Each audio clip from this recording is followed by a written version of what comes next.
گفتگو کر رہے تھے وہ بڑی دلچسپ گفتگو تھی کہ آپ کہہ رہے ہیں کہ جی انفرادیت ہونی چاہیے، آپ کی تخلیق جو ہے وہ مکھی پہ مکھی نہیں مارنی چاہیے، بلکہ آپ کو ایک نیا سوال اٹھانا چاہیے اور نئے سوال کا نئے انداز میں جواب بھی دینا چاہیے اور اس میں کوئی نیا پن بھی ہو۔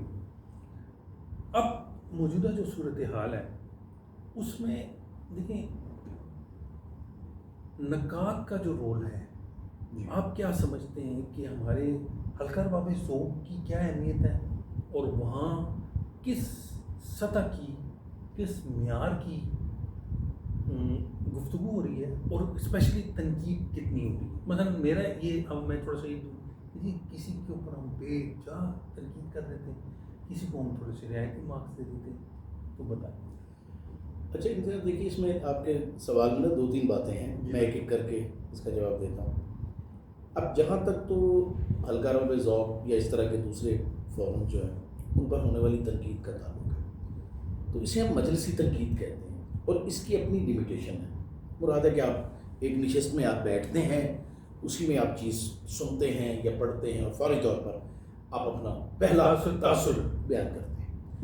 اب ہو سکتا ہے اس میں ایک نقاد جو ہے وہ پوری طرح تحریر کو نہ سمجھ پائے، یہ بھی میں ایگری کرتا ہوں کہ دوستیاں بھی نبھائی جاتی ہیں، تعلق بھی نبھائے جاتے ہیں، اگر کسی کے ساتھ تھوڑا سا کوئی مخاصمانہ تعلق ہو تو اس سے حساب بھی چکتا کیا جاتا ہے، لیکن یہ ساری چیزیں مجلسی تنقید کا حصہ ہیں۔ میں ذاتی طور پر یہ سمجھتا ہوں کہ یہ جو ہماری تنقیدی نشستیں ہیں یہ ان کا کوئی بدل نہیں ہے، اس لیے نہیں ہے کہ ہمارے ہاں اس طرح کے ایکڈیمک انسٹیٹیوشنز نہیں ہیں جیسے ویسٹ میں ہیں جو لکھنا سکھاتے ہیں۔ ہمارے ہاں یہ حلقے کی تنقید آپ کو لکھنا سکھاتی ہے۔ دیکھیے رسالے میں جب ادب کوئی چیز چھپ کے آتی ہے تو وہ ایک فنشڈ پروڈکٹ ہوتی ہے، کتابی صورت میں آتی ہے تو وہ مکمل پروڈکٹ ہوتی ہے۔ یہ جو مجلسوں میں ہم پڑھتے ہیں یہ لٹریچر ان میکنگ ہوتا ہے، اور میرا ذاتی تجربہ یہ ہے کہ بہت دفعہ تحریر پڑھنے کے بعد ادھر ادھر سے جو کمنٹس آتے ہیں ان میں سے 2-4 ایسی باتیں ضرور ہوتی ہیں جو کم سے کم مجھے کنونس کرتی ہیں کہ یار اس تحریر کو مجھے تھوڑا سا بہتر کرنا ہے۔ یہ وہ کام ہے جو کسی اور طرح نہیں ہو سکتا، تو یہ تو اس کا بات آ گئی حلقے کی تنقید، اس کی اہمیت ہے، اس کی بہت اہمیت ہے اور اس کو ہمیں نظر انداز نہیں کرنا چاہیے۔ لیکن اس کو وقت کے ساتھ آپ کیا سمجھتے ہیں کہ اس کو ہمیں چینج کرنا چاہیے یا نہیں؟ بس یہی وہ سن کیا کہتے ہیں صفر سے شروع آ رہی ہے جو معاملہ، یہ بنیادی جو ماڈل ہے نا جو مجلسی تنقید کا ہے، یہ ویسٹ میں اسے کہا جاتا ہے نیو کرٹیسزم، اور یہ 1920s 1930s میں شروع ہوئی تھی۔ زیادہ تر امریکن کریٹکس اس میں تھے، اور میرا جی نے یہ بنیادی فارمیٹ حلقہ ارباب ذوق کا بنایا تھا۔ ان کے سامنے بھی یہی لوگ تھے، اور اس میں جو پھر اس کے بعد جتنے اہم نقاد ہمارے اردو میں آئے وہ آلموسٹ محمد حسن عسکری سے لے کے وزیر آغا اور سلیم احمد سے لے کے فتح محمد ملک تک، ان کے سامنے ماڈل جو ہے وہ نیو کرٹیسزم تھا۔ اب ظاہر ہے کہ تنقید کی سرحدیں باہر کے ملکوں میں پھیلی، اگرچہ مابعد جدیدیت کے حوالے سے جو کچھ ہمارے ہاں کیا گیا ہے اس کا بہت کم حصہ ریلیونٹ ہے جو ادب کی تنقید کے ساتھ ہے، لیکن اب ضرورت بہرحال اس بات کی ہے کہ یہ جو سٹرکچر ہم نے بنایا تھا مجلسی تنقید کی میں بات کر رہا ہوں، اس سٹرکچر میں کوئی نئے زاویوں کا اضافہ کیا جائے۔ لیکن اب سوال یہ ہے کہ یہ اضافہ ہوگا کیسے، پریکٹیکلی کیا صورت ہوگی کہ جس میں ہم کہیں کیا بھائی یہ سٹرکچر ہم نے بدلا ہے۔ میں ایک پابندی جو حلقے کی تنقید میں ہے کہ وہ تخلیق کر چپ کر کے بیٹھ جاتا ہے تو سب سمجھا جاتا ہے کہ وہ مجلس میں نہیں ہے، وہ ہوتا ہے بیچارہ سب کی سنتا ہے۔ ایک تجربہ جو ہمارے ترکیب سند دوستوں نے کیا لاہور میں، شاید یہاں بھی کیا ہو، انہوں نے کہا کہ جی تخلیق کار بھی اپنی بات کا جواب دے گا، اپنی تحریر پہ بات کرے گا۔ اچھا میں جب ان کی نشستوں میں جاتا ہوں تو مجھے لگتا ہے کہ عام طور پر تخلیق کار بہت ہی بے معنی گفتگو کرتے ہیں اور وہ اپنی تخلیق پر ہونے والی تنقید کا جواب دیتے ہیں۔ اب سوال یہ ہے کہ اگر آپ اپنی تنقید پر تخلیق پر تنقیدی جملہ سن نہیں سکتے تو آپ پڑھتے کیوں ہیں؟ آپ ستائش کے لیے پڑھتے ہیں کہ ہر بندہ کہے کہ واہ واہ واہ سبحان اللہ آپ نے عظیم فن پارہ تخلیق کر دی ہے؟ اگر آپ ہاں پھر اس فورم میں آئے کیوں ہیں؟ پھر آئے فورم پہ جائیں نہ پڑھیں آپ، ٹھیک ہے نا؟ آپ سمجھتے ہو کہ آپ نے بالکل ایک پرفیکٹ چیز لکھ لی ہے تو پھر آپ کو پڑھنے کی کیا ضرورت ہے؟ ہاں پھر اس میں گنجائش نہیں ہے. تو یہ مجلسی تنقید جو ہے یہ تو اس بات کی گنجائش کے تحت ہوتی ہے کہ بھئی ابھی اس کو بہتر کیا جا سکتا ہے. اب اس میں کیا ہم یہ تجربہ تو مجھے لگا کہ کامیاب نہیں ہے، یعنی وہ حلقے کا تجربہ زیادہ بہتر ہے کہ بھئی آپ سنو تسلی کے ساتھ، آپ نے جو کہنا تھا اپنی تخلیق میں کہہ دیا. اب جو نقاد کہہ رہے ہیں وہ اگر ہو سکتا ہے آپ کو لگے کہ بیکار ہے لیکن ڈونٹ ریئیکٹ. ہاں صحیح ہے، ٹھیک ہے.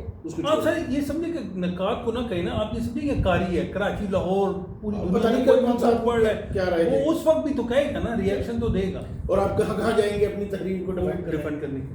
اچھا یہ تو میں اس سے ایگری کرتا ہوں کہ اس اسٹرکچر میں کو ہمیں موڈیفائی کرنے کی کوشش کرنی چاہیے. اچھا نقاد کا رول ہے اس پہ ہمارے یہاں بڑی بات کی جاتی ہے، اور ایک میں اکثر فیس بک پہ بھی دوستوں کو کہتا ہوں کہ نقاد کو غیر جانبدار ہونا چاہیے. مجھے یہ جملہ انتہائی بے معنی لگتا ہے. غیر جانبدار سے کیا ہونا کہ نقاد کا کوئی نقطہ نظر نہیں ہونا چاہیے؟ اگر اس کا نقطہ نظر ہے تو وہ جانبدار کیسے، غیر جانبدار کیسے ہوگا؟ اور ہر نقاد کا نقطہ نظر ہوتا ہے.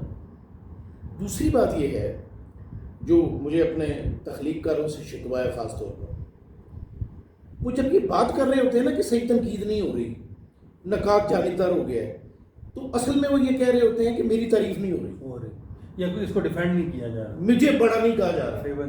میں آپ سے ایک سوال پوچھتا ہوں، آپ نے آج تک کوئی ایسا تخلیق کر دیکھا ہے جس کی تخلیق کی جتنی مرضی تعریف کر دی جائے اور وہ کہے کہ نہیں یار میری تحریر ڈیزرو نہیں کرتی، اتنی تعریف تم نے زیادہ کر دی ہے؟ نہیں. کیوں نہیں ہے؟ تنقید میں تو بول پڑتا ہے. ہاں ایک حد تک تنقید کو وہ کہتے ہیں یہ باتیں تو ٹھیک ہیں، لیکن اس سے آگے جو آپ نے یہ بات کی ہے تو فیض صاحب میرے افسانے کے بارے میں یہ تو آپ نے ذاتیات کے مطابق کی. ٹھیک ہے. اچھا وہ اس پہ ریئیکٹ کرتا ہے. اچھی بات. جب غیر ضروری ستائش ہوتی ہے اس پہ ریئیکٹ کیوں نہیں کرتا کہ یار بہت اب زیادہ ہو گیا، یار زیادہ کر دیا، اتنی اچھی تحریر نہیں ہے؟ میں بھی جانتا ہوں کیوں کہ تخلیق کار اپنی تخلیق کو ڈیٹیچ ہو کے نہیں دیکھتا جو کہ نقاد کرتا ہے. نقاد اگر تخلیق کار اور یہ بڑا ضروری ہے اور یہ بڑا سینسٹیو کام ہے. اچھا اس کے بغیر آپ بات کر نہیں سکتے نا. اگر میری تحریر کے ساتھ میں بالکل ساتھ جڑا ہوں تو میں کیسے دیکھ سکتا ہوں؟ کبھی آپ نے آئینے کے ساتھ منہ لگا کے اپنے آپ کو دیکھا ہے؟ آپ کو تھوڑا فاصلہ رکھنا پڑتا ہے. تو چیزوں کو دیکھنے کے لیے آپ کو ان سے تھوڑا سا فاصلہ رکھنا پڑتا ہے. نقاد یہ فاصلہ رکھنے کی کوشش کرتا ہے. بدقسمتی سے ہمارا تخلیق کار، بہت کم تخلیق کار ہیں جن کے اندر اچھی کریٹیو سینسبلٹی ہے. چونکہ ان میں نہیں ہے، اب لکھتے وہ جیسا بھی ہیں، ان کو وہ ستائش نہیں ملتی جو ان کے ذہن میں ہے کہ مجھے اتنا غالب کے ساتھ مجھے ریٹ کرنا چاہیے، یا میرا جو ناول جو آ گیا ہے تو اب ان کو کہہ دینا چاہیے کہ قرۃ العین حیدر کے سارے ناولوں سے یہ بہت بہتر ہے. تو بھائی اس طرح نہیں ہوتا. ٹھیک ہے. بات یہ ہے کہ جب آپ کوئی بھی اچھا لکھتا ہے تو لوگ اسے اچھا کہتے ہیں، جو تحریر اچھی نہیں ہوتی لوگ اسے اچھا نہیں کہتے.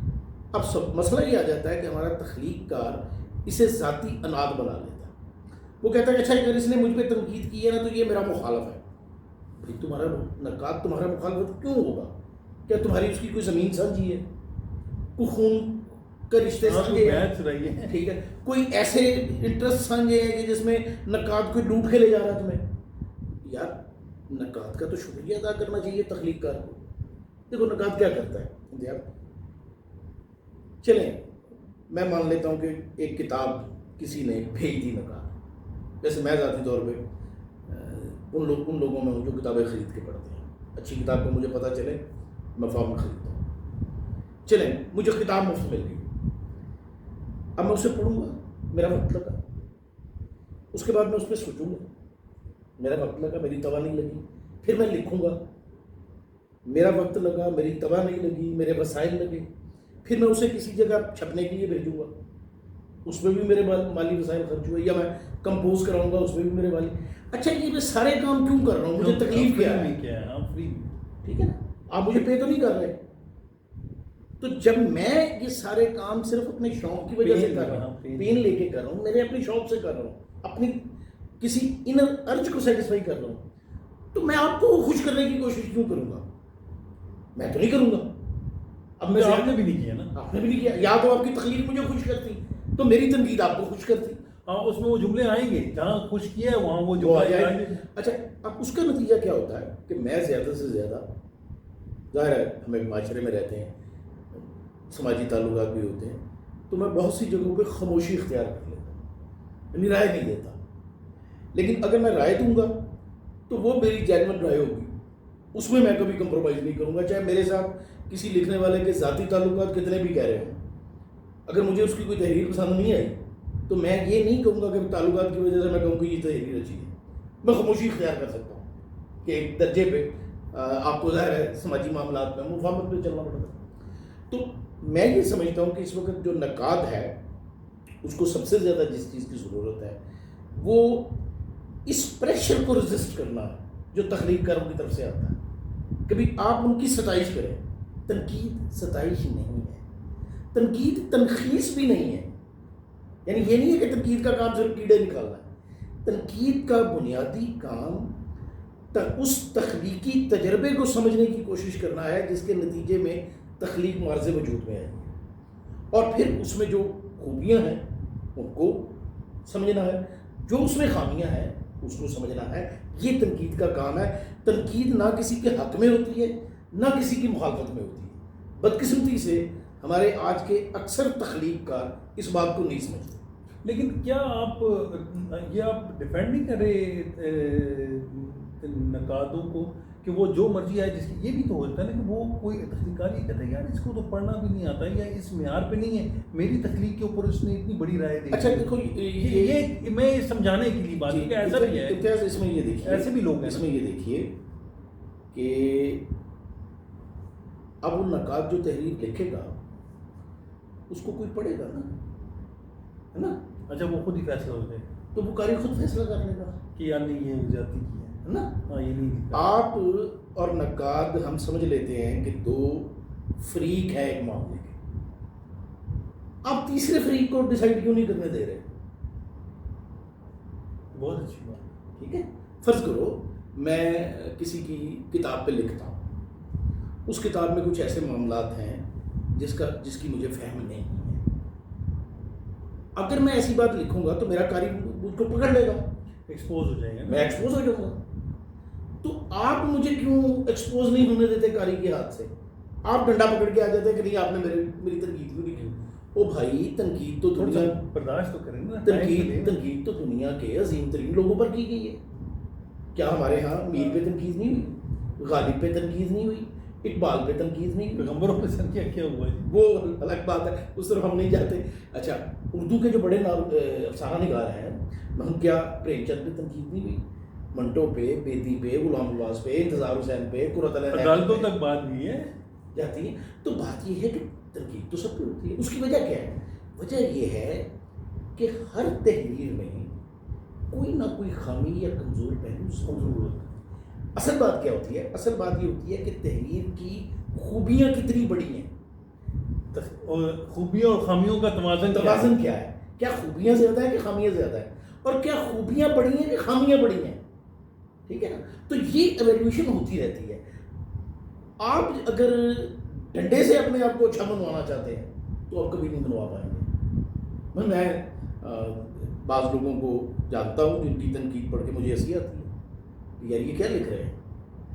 میں ان کا قاری ہوں، اس رائٹر کو شور مچانے کی ضرورت نہیں ہے جس پہ وہ لکھی جا رہی ہے. ٹھیک ہے نا. یا میں اگر کسی پہ لکھتا ہوں اور ایک آدمی کہتا ہے کہ نہیں یار یہ تو بالکل ہی بیکار سی تحریر اس نے لکھی ہے، تو اس کو قاری کو کہنے کا یہ حق ہے. لیکن جس کے بارے میں نے لکھی ہے اس کو یہ کہنے کا حق نہیں ہے.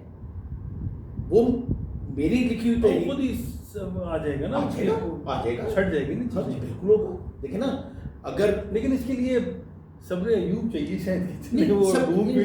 صبر ایوب نہیں چاہیے. اس کے لیے تھوڑا سا پیشنس چاہیے کہ آپ اپنی تحریر کو ڈیٹیچ ہو کے دیکھنا سیکھیں. اگر آپ کرو گے نا, تو میں نے تھوڑی سی, مجھے یہ کہہ لو کہ ایڈوانٹیج تھا کہ میری بنیادی تربیت سوشل سائنسز کی ہے, اور سوشل سائنسز کی ریسرچ میں بنیادی چیز یہی ہوتی ہے کہ آپ نے اپنے معروض سے خود کو ڈیٹیچ کرنا ہے. آپ کبھی معروض کے ساتھ جڑ کر ریسرچ نہیں کر سکتے. تو وہاں کی جو میری تربیت ہے وہ مجھے تھوڑی سی مدد دیتی ہے. میں آج اپنی بہت سی تحریریں جو میں نے 10-15 سال پہلے پڑھی لکھی تھیں اور مجھے بڑی اچھی لگی تھی, آج میں ان میں سے بعض پڑھتا ہوں, مجھے بالکل اچھی نہیں لگتی.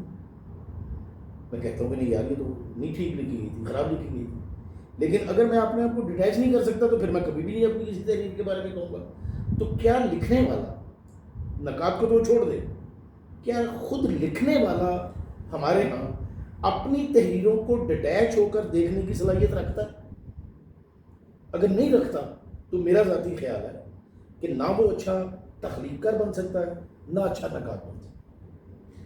اچھا امجد صاحب, فی زمانہ کیا ایسا تو نہیں ہے کہ سوشل میڈیا کی وجہ سے لوگوں کا بھی تھوڑا سا اب یہ ایک چینج آ گیا ہے 8-10 سال میں؟ آپ دیکھیں نا, لوگ فیس بک پہ بھی کوئی چیز لگاتے ہیں تو بار بار دیکھتے ہیں کہ جی کتنے لائکس آئے ہیں, کیا کامنٹ آیا ہے. تو یہ اب تو ماشاء اللہ ماہر نفسیات ہیں, اس کی وجہ سے بھی کوئی فرق تو پڑا ہوگا. اس نے میرے خیال ہے سوشل میڈیا جو ہے نا, اس کو پہلے یہ سمجھ لینا چاہیے کہ یہ ہے کس چیز کے لیے. سوشل میڈیا بنیادی طور پر سماجی رابطے کی چیز ہے, ادبی فیصلے کرنے کی چیز نہیں ہے. میں آپ کو اور اس میں جو عمومی رویہ ہے وہ کیئر لیسنس کا ہے. میں آپ کو ایک مثال دیتا ہوں. آپ کبھی کوئی 10-15 صفحے, 5-7 صفحے, 10-15 تو زیادہ ہو جائیں, کی تحریر فیس بک پہ پوسٹ کر کے دیکھو, دوسرے ہی لمحے لائک آنے شروع ہو جائیں. کیوں بھائی؟ جس تحریر کو پڑھنے کے لیے 20 منٹ چاہیے, اس میں پہلے 20 منٹوں میں لائک کیسے آ رہا ہے؟ اس کا مطلب ہے کہ وہاں کوئی نہیں پڑھ رہا, یا اکثریت نہیں پڑھ رہی, وہ صرف تعلقات میں چل رہا ہے. ٹھیک ہے, آپ نے مجھے لائک کر دیا تو میں نے آپ کو لائک کر دیا. اچھا, پھر ایک ٹرینڈ ہے, مجھے وہ بھی بہت آکورڈ لگتا ہے کہ آپ اپنی غزل کے ساتھ یا نظم کے ساتھ بڑی خوبصورت سی خاتون کی تصویر چھاپتے ہیں. اب مجھے یہ ایسے لگتا ہے کہ جیسے آپ اپنی تخلیق کی خامیاں اس تصویر کے حسن سے پوری کر رہے ہیں. تو بھائی اگر آپ کو یہ یقین نہیں ہے کہ کوئی آدمی آپ کی تحریر پڑھے گا اور پڑھ کے وہ جانے گا کہ کیا ہے, تو تصویر لگانے سے بھی نہیں پڑھے گا, وہ تصویر دیکھ کے آگے نکل جائے گا. ٹھیک ہے, آپ اس کا تو پھر فوکس ادھر ہو گیا نا. مجھے بتا, کیا آپ خاتون کے علاوہ بھی کوئی منظر کشی جو کی جاتی ہے اس کے حق میں, یا اس میں بھی نہیں, اس میں دیکھیں بات یہ ہوتی ہے کہ کیا وہ ڈومینیٹ کر رہا ہے یا وہ ڈومینیٹ کرتا ہے سر. وہ اگر دیکھیں ویژول آپ کی تحریر کو دیکھیں, جو ایڈورٹیزمنٹ کی دنیا ہے اس میں تو کیوں ایڈورٹیزمنٹ میں جو ہے وہ یہ کہتے ہیں کہ آپ جو بول رہے ہیں یا جو فکرہ چل رہا ہے اس کے ساتھ آپ نے مثلا اگر ایک بچے کا ایڈ چل رہا ہے تو آپ نے اس کو ویژول سپورٹ کریں. مثلا آپ اگر بچے کی دودھ کی بات ہو رہی ہے تو وہاں آپ بادل تو نہیں دکھا سکتے نا, آپ نے دودھ کی پکچر دکھانی ہے, یا اس کے سائیکل کا کوئی ایڈ ہے تو آپ نے وہ دکھانا ہے. ڈریس کا ہے مثلا وہ کہتے ہیں کہ آپ نے کانٹینٹ کے ساتھ جو ہے ویژول سپورٹ کریں. ایگزیکٹلی. اچھا اب دیکھو, اگر فرض کرو کہ وہ جو آپ کی ایڈ کا میسیج ہے وہ پیچھے رہ جائے, اور جو آپ نے سپورٹر ڈالا ہے وہی دیکھتے ہیں نا, وہ اوور لیپ کرتا ہے نا, تو پھر تو آپ کا ایڈ خراب ہو گیا, کیونکہ میسیج تو نہیں گیا. سر وہ یہ کہتے ہیں کہ یہ خوبصورت چہرہ یاد رہے گا تو رہے گا کہ یہ فلاں ایڈ میں آتا ہے. اچھا, لیکن یہ کانسیپٹ نہیں ہے. ٹھیک ہے, لیکن آپ بھی ٹھیک کہہ رہے ہیں کہ وہ تو اوور لیپ تو کرتا ہے. بعض جگہ تو صرف خوبصورت چہرہ یاد رہ جاتا ہے, میسیج بھول جاتا ہے کہ کیا تھا. اچھا اب دیکھو, وہاں ایڈورٹیزمنٹ کے میں ایک پرپز ہے, سیلنگ ہے. آپ شاید سیل نہیں کر رہے فیس بک پہ. میں اپنی چیز اگر لگاتا ہوں, افسانہ وغیرہ میں ویسے لگاتا نہیں ہوں کیونکہ مجھے پتا ہے کہ یہ پڑھنے اس جگہ چیز نہیں ہے. زیادہ اگر میں ریلیونٹ نہیں ہے نا, زیادہ میں کروں گا تو میں جب میری کتاب فرض کرو آئی تو میں اس کی فہرست چھاپ دوں گا, لگا دوں گا کبھی یہ چیز آئی ہے میری, ٹائٹل لگا دوں گا, فہرست لگا دوں گا, ٹھیک ہے, اتنا جس کو دلچسپی ہوگی وہ خود پڑھ لے گا.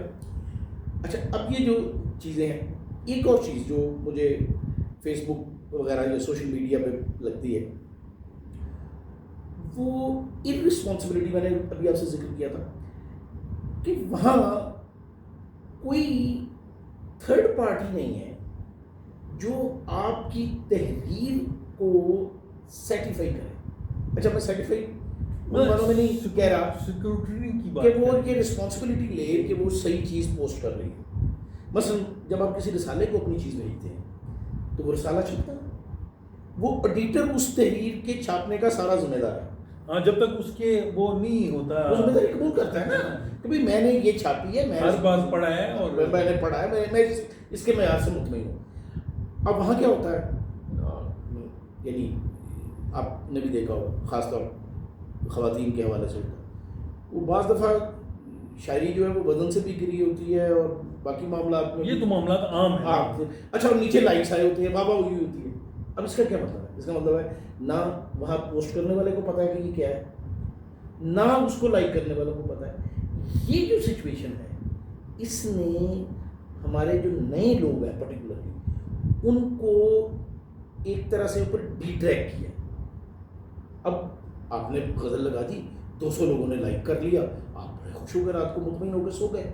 اب وہ 200 لوگوں میں سے 195 وہ ہیں جن کو تفہیم ہی نہیں ہے, یہ پتہ ہی نہیں ہے نا, پتہ ہی نہیں ہے. وہ والی بات ہے, تعلقات والی بات ہے. ٹھیک ہے, وہ جو میر سے منسوب کیا جاتا ہے جملہ کہ بھئی شاعر کو 2 چیزیں خراب کرتی ہیں, ایک سخن ناشناس کی داد اور دوسری سخن شناس کی خاموشی. تو یہ سارے لوگ جو ہیں یہ سخن ناشناسوں سے داد لے کے خوش ہو رہے ہیں اور مردہ تحریریں پیدا کر رہے ہیں, اور اس کے بعد اگر کوئی ان کو کہتا ہے کہ یار خدا کا خوف کرو, کوئی تھوڑا سا دیکھ لو, تو انہیں وہ اپنا دشمن نظر آتا ہے. کیونکہ 200 لوگ تو تعریف کر رہے ہیں, تو آپ کیوں نہیں کر رہے؟ میرے اتنے لائکس ہیں, میرے فالوورز ہیں, میرے اتنے فالوور. اچھا یہ سوشل میڈیا بڑا ڈسیپٹیو میڈیا ہے. میں دوستوں کو اکثر مثال دیتا ہوتا ہوں, اپنے اسٹوڈنٹ کو بھی سمجھانے کے لیے, کہ دیکھو پرویز مشرف کے 40 لاکھ فالوور تھے سوشل میڈیا صدر کے عہدے سے ہٹنے کے بعد. جب وہ دبئی سے کراچی ایئرپورٹ پہ اترا تھا تو 40 آدمی استقبال کرنے والے نہیں تھے. کہاں گئے وہ 40 میں؟ اب میں کبھی کبھی ٹی وی پروگرام دیکھ رہا ہوتا ہوں تو وہ کوئی ایسی ینگ سی لڑکی جو پتہ نہیں وہ کس شعبے سے ہوتی ہے, وہ کہتی ہے میرے 2.5 لاکھ فالوور ہیں. 2.5 لاکھ کدھر ہے وہ فالوور؟ کون ہے وہ فالوور؟ اچھا اب اس میں کیا ہے, اس میں آپ بھی جانتے ہیں, میں بھی جانتا ہوں کہ سوشل میڈیا کا ایک میکانزم ہے. آپ وہاں موجود ہیں ایسے بوسٹر, وہ آپ ہائر کریں, ان کو پیسے دیں تو وہ آپ کو 2 لاکھ فالوور اور لائکنگ آپ کو دے دیں گے. اچھا اب نہ وہ فالوئنگ کرنے والوں کو پتہ ہے کہ وہ کس کو فالو کر رہے ہیں, نہ لائک کرنے والوں کو پتہ ہے کہ وہ کس کو لائک کر رہے ہیں, لیکن وہ آدمی یعنی صرف اپنے بنانے کے لیے کہ میرا اتنا ہے یہ سارا کچھ کام کر رہا ہے, اور یہ ٹوٹل فیک ہے, اور فیک کبھی کریشن کی بنیاد نہیں بن سکتا. کیا بات. اچھا مجھے یہ بتائیں کہ یہ تو بات ہو گئی ہماری نکات کے حوالے سے. ہمارے چونکہ آپ پڑھاتے بھی ہیں اور آپ نفسیات کے ماہر ہیں, مجھے پہلے استاد کے حوالے سے بتائیں کہ استاد کا کردار معاشرے میں اب کیا رہ گیا ہے. اور امتیاز بنیادی طور پہ ہم آئیڈیلائز کرتے ہیں استاد کو, اور ہمارے سامنے ایک آئیڈیل موجود ہے کہ استاد کو ایسا ہونا چاہیے, لیکن اب ویسے استاد آپ کو کہیں نہیں ملیں گے. یعنی مجھ سے پہلے والی جنریشن جو تھی ان میں وہ استاد موجود تھے. اس کی وجہ یہ ہے کہ معاشرے کے اندر جو مٹیریلزم آیا ہے اور مادی آسائشوں کی جو دوڑ لگی ہے, اس نے کسی بھی آدمی کے لیے یہ ناممکن بنا دیا ہے کہ وہ سیلف لیس ہو کر استاد بن سکے. کیوں؟ چلے فرض کر لیں آدمی اگر یہ بننا بھی چاہے تو چلو وہ بن جائے, لیکن وہ اپنے گھر کی ضرورتوں کا کیا کرے گا. تو اب خاص طور پہ پرائیویٹ سیکٹر کے آنے کے بعد استاد اسی طرح کا ایک ورکر ہے جیسے دوسرے ورکر ہوتے ہیں. سو وہ وہی کام کر رہا ہے جو ورکر جس طرح کرتے ہیں. میں جانتا ہوں ہمارے ایک بہت پرائیویٹ چین ہے اسکولس کی, انہوں نے ہمارے ایک دوست کو ہائر کیا, وہ کمپیوٹر ایکسپرٹ تھے. تو اس پرنسپل کے ساتھ جو پہلی میٹنگ تھی تو پرنسپل نے ان سے چائے وائے پلائی, ان سے کہا کہ look gentleman, these students are our customers, take care of them. Customer ہے, ٹیک کیئر آف دیم. اور آپ جانتے ہیں کہ جو ماڈرن اکانومی ہے اس میں تو کسٹمر جو ہے وہ کنگ ہے, آلویز رائٹ ہے, آلویز رائٹ ہے, you have to satisfy his needs. تو اگر اب یہ ٹیچر جو ہے وہ اپنے کسٹمر کو سیٹسفائی کر رہا ہے تو وہ ان کی تربیت کیسے کرے گا؟ جو تربیت کرنے والے اساتذہ کی ہم بات کرتے ہیں وہ اپنے اسٹوڈنٹ کو سیٹسفائی تو نہیں کرتے تھے. مجھے یاد ہے ہمارے دور میں بھی پیرنٹس جب بچوں کو اسکول داخل کرانے لے جاتے تھے تو وہ ماسٹر استاد کو کہتے تھے کہ آپ نے اس کو پڑھانا ہے, جیسے بھی آپ پڑھا سکتے ہیں. ہاں, ہڈیاں سے ہڈیاں تو ماس ڈاٹا. ٹھیک, اچھا ہو سکتا ہے آج میں اپنے جو آج کے معیارات ہے اس کے مطابق کی بڑی ظالمانہ بات نظر آئے, اور ہے بھی ایک سطح کے اوپر کہ اگر آپ غیر ضروری جسمانی تشدد کرتے ہیں یا نہیں, لیکن یہ تو محاورہ کرنا ہے نا, اس طرح تو نہیں. اس میں ہوتا تھا, وہ جو استاد ہے جس کی آپ مثال دیتے ہیں وہ اسٹوڈنٹ کو کان بھی پکڑاتا تھا, جوتے بھی مارتا تھا. یہ بات نہیں ہے کہ وہ نہیں یہ کرتا تھا, لیکن وہ پھر بے لاس ہو کر اپنا ٹائم اور اپنی انرجی دیتا تھا. تو اب جب آپ نے ایک ڈیفائن کر دیا ہو کہ یو آر سروس پرووائڈر, تو اب آپ سروس پرووائڈر سے یہ کیسے توقع رکھتے ہیں کہ وہ ٹریننگ کرے گا, تربیت کرے گا؟ اس نے تو سیٹسفائی کرنا ہے. اب بہت پرائیویٹ اسکول چینج جو ہے وہاں یہ ایشوز آتے ہیں. لیکن آپ پرائیویٹ اسکول کی بات کریں نا, سرکاری جو آپ جہاں پڑھا رہے ہیں, دیکھیے سرکاری اسکولوں میں بھی اور کالجز میں کالج میں پڑھاتا ہوں, اب صورتحال تقریباً یہی ہے. تھوڑا سا فرق یہ ہے کہ شاید ابھی وہاں استاد کے اندر کہیں نہ کہیں یہ چیز موجود ہے کہ میں نے تربیت کرنی ہے, ورنہ موسٹلی کیسز میں اور یہ خاص طور پہ ٹیوشن اکیڈمیز اور یہ جو چینز بنی ہیں شام کی اکیڈمیز نہیں, انہوں نے اس کو خراب کیا ہے. وہاں بھی کمرشلزم آئی ہے. نہیں, کمرشلزم نے تو ساری جگہ جو ہے نا, اب وہ کیا ہے, وہ ٹیچر کالج میں نہیں پڑھاتا, ٹھیک ہے, ہاں ٹیوشن لے لیں, شام کو اکیڈمی میں وہی چیزیں زیادہ فیور بھی ملتی ہے نا سر, آپ کو فیور بھی ملتی ہے کیونکہ وہاں سے پیسے آ رہے ہیں, ایکسٹرا پیسے آ رہے ہیں. اور یہ وہ بھول جاتا ہے کہ ایکسٹرا پیسے اسے اس لیے مل رہے ہیں کہ اس کا نام گورنمنٹ کالج میں پڑھانے کی وجہ سے ہے. ٹھیک ہے, تو اب یہ چیز آئی ہے, اس کو ہمیں ماننا چاہیے. اس نے ہمارے پورے تعلیمی نظام اسٹرکچر کو جو ہے نا بالکل ختم زوال پذیر کیا ہے, اور کوئی جو ہے وہ معیار کم سے کم ہمیں بہت اچھا دکھائی نہیں دیتا, جو کہ پچھلے شاید 20 سالوں میں جتنا ان پٹ ڈالی گئی ہے اس میں آنی چاہیے تھی. گویا کہ آپ یہ کہنا چاہ رہے ہیں کہ اب ہم استاد سے وہ ایکسپیکٹیشن نہ رکھیں. میرا نہیں خیال, کیونکہ یا تو پھر آپ استاد کا وہ رول واپس لائیں, اسٹرکچر چینج کریں گے, پھر اسٹرکچر بھی چینج کرنا چاہیے. نہیں سارا کریں گے تو پھر مطلب جو چیز تھی جہاں تھی وہاں سے آپ نے ہٹا دی نا, یا آپ نیا رول ماڈل بنا سکتے ہیں نا. دیکھیے اب یہ ضرورت ہے تو پھر کیا کیوں نہیں ہو رہا ہے, نہیں ہو نہیں رہا, ضرورت ہے. اس کی وجہ یہ ہے کہ دیکھیے جب تک آپ ایجوکیشن کو ایجوکیشن نہیں بنائیں گے معاملہ سیدھا نہیں ہوگا. ایجوکیشن نمبر گیمز نہیں ہے جس میں آپ نے بچوں کو ڈال دیا. ایجوکیشن ہے, میں چونکہ اتفاق سے میں نے ایجوکیشن پلاننگ اینڈ مینجمنٹ میں بھی ایک کورسز کچھ کر رکھے ہیں, اور ایجوکیشن کو جب ڈیفائن کیا جاتا ہے تو وہ کہا جاتا ہے کہ education is a process to bring desired behavioural change in individual. تو ڈیزائرڈ بیہیورل چینج جو ایجوکیشن سسٹم پیدا نہیں کرتا وہ ایجوکیشن نہیں ہے, پھر وہ یہ نمبر گیم ہے جس میں ہمیں. اب ڈیزائرڈ بیہیورل چینج کیسے آئے گی جب آپ ٹوٹل پرسن کی ڈیولپمنٹ کریں گے. اور آپ کے کتنے یہ بڑے اسکولز ہیں جن کے پاس مناسب گراؤنڈز موجود ہیں, جو بچوں کو باہر کا ہم نقل کرتے ہیں نا, تو وہاں تو صبح کے ٹائم ٹیچنگ ہوتی ہے, کلاسز ہوتی ہیں, شام کے ٹائم انہی گراؤنڈز میں بچے کھیلتے ہیں اور لازمی کھیلتے ہیں. ٹھیک ہے, وہاں صبح پڑھانے والے ٹیچر اور ہوتے ہیں, شام کو کوچنگ کرنے والے لوگ اور ہوتے ہیں.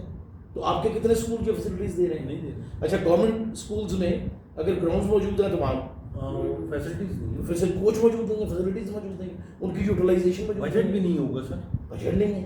اب سوال یہ ہے کہ جب تک آپ اس کانسیپٹ کو واپس نہیں لاتے کہ آپ ایسا ایجوکیشن سسٹم ڈیوائز کریں جو ڈیزائرڈ بیہیورل چینج پیدا کرے انڈیویجول، اس وقت تک نہ ٹیچر کا رول متعین ہو سکتا نہ آپ کو اچھے اسٹوڈنٹ مل سکتے. خواہ مخواہ کی بحث ہے، ان پہ الزام بھی ہے اور خواہ مخواہ کی بحث ہے، کیونکہ نکلنا تو کچھ ہے نہیں بیچ میں، جبکہ آپ نے ساری چیز ہی چینج کر دی. امتیاز مجھے ایسے لگتا ہے کہ ہم سب نا عادی ہو گئے ہیں دوسروں کی طرف انگلیاں اٹھانے. میں اسی طرف آ رہا تھا کہ بحیثیت ماہر نفسیات آپ ہماری پوری من حیث القوم جو سائیکی بن گئی ہے اس کے اوپر کچھ فرمائیں کہ ہم کیا کس طرف جا رہے ہیں اور کیا ہو گیا ہے اور کیا ہونا ہے. دیکھیے مجھے لگتا یہ ہے کہ اگر میں یہ 20 سال آپ کہہ لیں میں اپنے ذہن میں رکھوں، 21ویں صدی جسے ہم کہہ سکتے ہیں 20-21 سال، اس میں مجھے لگتا یہ ہے کہ من حیث القوم ہمارے ڈیگریڈیشن ہوئی ہے. ہم چیزوں کو میں بہتری لانے کی بجائے ہم ابتری کی طرف گئے ہیں. اچھا اس میں ایک چیز یاد رکھیے، یونیورسٹی ایجوکیشن میں خاص طور پہ ہم نے ان پٹ بہت ڈالا ہے. اربوں روپیہ ہر سال HEC کے ذریعے پبلک سیکٹر یونیورسٹیز اور پرائیویٹ سیکٹر یونیورسٹیز کو دیا جاتا ہے. اس میں research, publication, grants, scholarships, PhD، PhD، post ڈاک سب کرایا جا رہا ہے. اس سب کے نتیجے میں سب باہر کیا آ رہا ہے؟ کیوں؟ کیونکہ بنیادی طور پر آپ کا پہلے دن ایجوکیشن کا جو سٹرکچر ہے وہ ٹھیک نہیں ہے، اسکولنگ ٹھیک نہیں ہے، بنیاد ٹھیک نہیں ہے. تو آگے آپ کیسے چلے جائیں گے، کیسے اس کو ٹھیک کر لیں؟ ظاہر بات ہے وہ دیوار جو ہے وہ اس میں اور معاشرے میں مجھے نظر آتا ہے کہ ہم لوگ اپنی طرف نہیں دیکھتے، سیلف کرٹیسزم ہمارے اندر نہیں ہے. ہم اپنے گروپ کو پروموٹ کرتے ہیں. میں اس سے آپ کہیں گے تو میں کہوں گا نہیں ٹیچر بہت اچھے ہیں، باقی سارا معاشرہ خراب ہے. میں ایجوکیشن سسٹم کی خرابیاں گنواؤں گا لیکن یہ نہیں مانوں گا کہ ٹیچر خراب ہے. اور بھائی اگر ایجوکیشن سسٹم خراب ہے تو اس کا مطلب ہے ٹیچر خراب ہے. ہم ہر دوسرا آدمی آپ کو شکایت کرتا نظر آتا ہے کہ ہمارا معاشرہ بڑا خراب ہے. وہ بھائی اس کا سیدھا مطلب ہے کہ ہم سب بڑے خراب ہیں. معاشرہ کے آسمان سے آتا ہے. یہ نہیں کہتا کہ میں خراب، ٹھیک ہے نا، معاشرہ خراب ہے. بھائی معاشرہ کن سے بنتا ہے؟ آپ اور میں معاشرہ ہے نا. اگر معاشرہ خراب ہے تو ہم خراب ہیں. لیکن ہم اپنے آپ کو دیکھنے کے لیے تیار نہیں ہیں، ہم دوسروں کی طرف انگلیاں اٹھانے پہ تیار ہیں. تو یہ جو دوسروں کے اوپر ہے یہ سماجی رویہ کیوں ہم یہ سماجی رویہ اپنی رسپانسبلٹی سے بچنے کا ہے. کیونکہ اگر میں کہوں کہ میں خراب ہوں تو پھر مجھ پہ رسپانسبلٹی آئے گی کہ میں اپنے آپ کو ٹھیک کروں. ہم ٹھیک تو میں اپنے آپ کو کیوں ٹھیک کروں؟ اس میں محنت لگے گی، مجھے اپنی بری عادتیں چھوڑ